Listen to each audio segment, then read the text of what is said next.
బాగా చదువుతున్నావమ్మా? బాగా చదువుతున్నానమ్మా. అమ్మా మజ్జిగ. ఏంటమ్మా ఆయన అడుగుతా ఉన్నారు, ఆయన రాడు పెట్టడు, ఎందుకు ఆయన అడగటం దండగా మీరు? అంటే ఆయన ఏ పండక్కి రాడానే? అదేంటమ్మా నువ్వు నా మీద కోపడుతున్నావు? అదేంటి, కనీసం నువ్వైనా గట్టిగా చెప్పాలి కదా. ఏంటి మా అమ్మనా? నువ్వు నోరు మూస్తుందిలే గాని మీ నాన్నగారు మాట్లాడతారు, నువ్వు మాట్లాడకు. చాలే మజ్జిగ తాగిబ్బు. ఏంటి అల్లుడు గారు, పోయిన సంవత్సరం పండక్కి ఎలాగూ రాలేదు, ఈ సంవత్సరం పండక్కి తీసుకెళ్దామని వచ్చాం. సారీ మావయ్య, నేను వర్క్లో చాలా బిజీగా ఉన్నాను, అమ్మాయిని తీసుకువెళ్ళండి. అదేంటయ్యా అలా అంటే ఎలాగా, మాకు పన్నులు లేవా ఏంటి? మా అమ్మాయిని నిన్ను తీసుకెళ్దామనే కదా వచ్చింది. సారీ మావయ్య, నేను చాలా వర్క్లో ఉన్నాను. నాకు తెలుసు నాన్న ఆయన ఎక్కడికి రారని, నా బతుకు ఇంతే, మీరు వెళ్ళండి. సరే మావయ్య, వస్తాను, ఒక్క నిమిషం.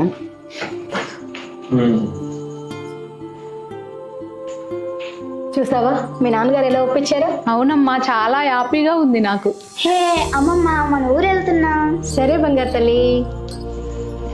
హలో, ఏమండి, మీ అల్లుడి గారు ఇంటి కోసం లోన్ తీసుకున్నారు, నెలకి ఈఎంఐ 30,000 కట్టాలి, మీరు కడతారు? అడగమన్నాడు మిమ్మల్ని.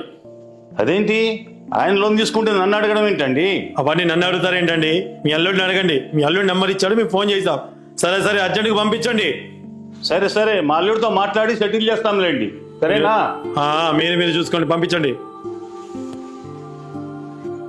హలో హలో హలో మేము మీ మనవరాలు అన్విత స్కూల్ నుంచి మాట్లాడుతున్నాము. చెప్పండి. స్కూల్ ఫీజు 2 లక్షలు కట్టాలమ్మా, తొందరగా పంపించండి, ఈరోజు లాస్ట్ డేట్. నన్ను అడుగుతున్నారేంటి? మా అల్లుడు గారికి చెప్పండి. మీ అల్లుడి గారే మీ నెంబర్ ఇచ్చి మిమ్మల్ని అడగమన్నాడు. మీకు ఏమైనా ఉంటే మీరు చూసుకోండి, ముందు స్కూల్ ఫీజు పంపించండి. సరే అండి, అడిగి చెప్తాను.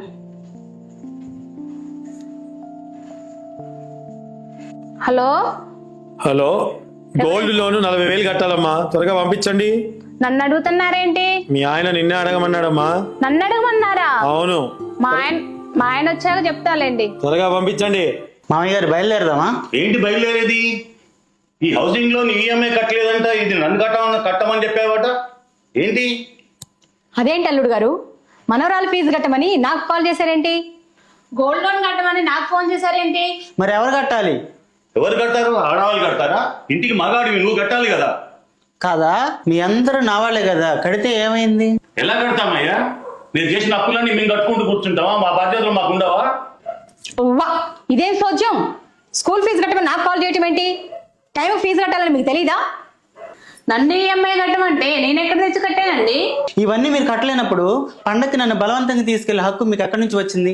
అంటే అల్లుడిగా నిన్ను పండక్కి రమ్మన్నందుకు ఈఎంఐలన్నీ కట్టుకుంటూ కూర్చోవాలా? అంతేగా మామయ్య గారు. ఏంటండి అల్లుడు గారు, ఈ దేశంలో ఉద్యోగం మీరే చేస్తున్నారా, ఇంకెవరైనా చేస్తున్నారా?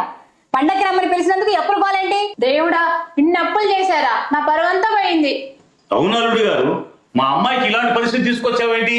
సరే, నేను ఒకటి చెప్తాను వినండి. నేను డబుల్ బెడ్రూమ్ వెళ్ళి కొందాం అనుకున్నా మామయ్య, మీ అమ్మాయి ఏముందో అడగండి. డబుల్ బెడ్రూమ్ లో నేను ఉండడం ఏంటి? విల్లా కొంటే విల్లు ఉంటుంది.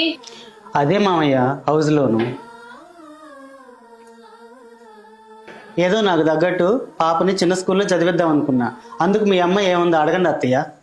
నా ఫ్రెండ్ పిల్లలు చదివే స్కూల్లో చదివిద్దామని అన్నాను. నేను చదివిద్దామన్న స్కూల్ ఫీజు ఇంత అత్తయ్య, మీ అమ్మాయి చెప్పిన స్కూల్లో చదివితే ఇంత ఫీజు అత్తయ్య. అదే మీకు వచ్చిన ఫోన్ కాల్. ప్రమోషన్ వచ్చింది కదా అని ఏదో చిన్న చేంజ్ చేపిద్దామని అనుకుంటే మీ అమ్మాయి ఏం తీసుకొచ్చిందో అడగండి అత్తయ్య. అందులో ఏముంది? నక్లీస్, హారం, చోలా తీసుకున్నా. అదే గోల్డ్ లోన్. ఏంటి నిర్మల, మీ ఆయన చెప్పేది నిజమేనా? మీ అమ్మ కూడా నీలాగే చేసుంటే మీ నాన్న అప్పుల పాలయ్యేవాడు. పులిని చూసి నక్క వాత పెట్టుకున్నట్టు ఎదుటి వాళ్ళు ఎలా ఉన్నారో వెంటనే వాళ్ళలాగా ఉండాలనుకోవటం చాలా తప్పమ్మా. అలా చేస్తే సంసారాలు నిలబడవు. ఇంతకాలం తప్పంతా మా అల్లుడిదే అనుకున్నాను, కానీ మా పెంపకం తప్పని ఇప్పుడు తెలుసుకున్నానమ్మా.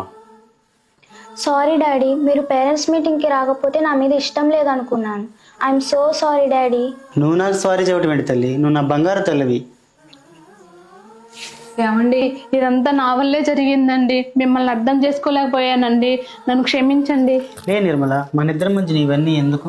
నా కూతురు క్షమాపణ అడగడంలో తప్పే లేదయ్యా, నా కూతురు చేసింది తప్పే. జీవితంలో ఎదగాలనుకోవడం తప్పు కాదమ్మా. ఒకేసారి ఆకాశాన్ని అందుకోవాలనుకోవడం చాలా తప్పు. దానివల్ల ప్రమాదం కూడా అమ్మా.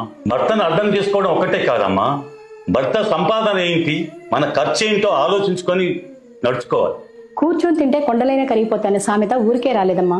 పెద్ద చదువు చదువుకున్నాం, ఏదో ఒక ఉద్యోగం చేసుకుని సాఫీగా ఉండొచ్చు కదా. చూడమ్మా నిర్మల, ఆశ అనేది ప్రతి మనిషికి సహజంగా ఉండాల్సిందే.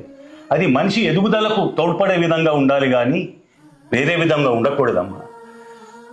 నీ సంసారాన్ని చక్కగా సర్దిద్దుకో తల్లి, జాగ్రత్తగా ఉండండి. అదేంటమ్మా, మా తల్లిదండ్రులు అయ్యుండి అల్లుడు గారికి సపోర్ట్ చేస్తున్నారు అనుకుంటున్నావా? అల్లుడు గారు కూడా ఒక తల్లి కన్న బిడ్డే కదమ్మా. తప్పులు తప్పు అని చెప్పినప్పుడే నిజమైన తల్లిదండ్రులు అనిపించుకుంటావమ్మా. పండక్కి నా మనవరాల్ని ముందే తీసుకెళ్తాను, మీరు వీలు చూసుకొని రండమ్మా. అల్లుడు గారు, మీరు పండక్కి రాకపోయినా మేమే వస్తాం. మనమంతా ఎక్కడ కలిస్తే అక్కడే పండగ, అప్పుడే పండగ. ఏమంటావు? అలాగేనండి. మనసును కదిలించే కథలు ఇవి కేవలం కల్పిత కథలు మాత్రమే. మా ఫేస్బుక్ పేజీని, ఇన్స్టా పేజీని ఫాలో అవ్వండి. నమస్కారం.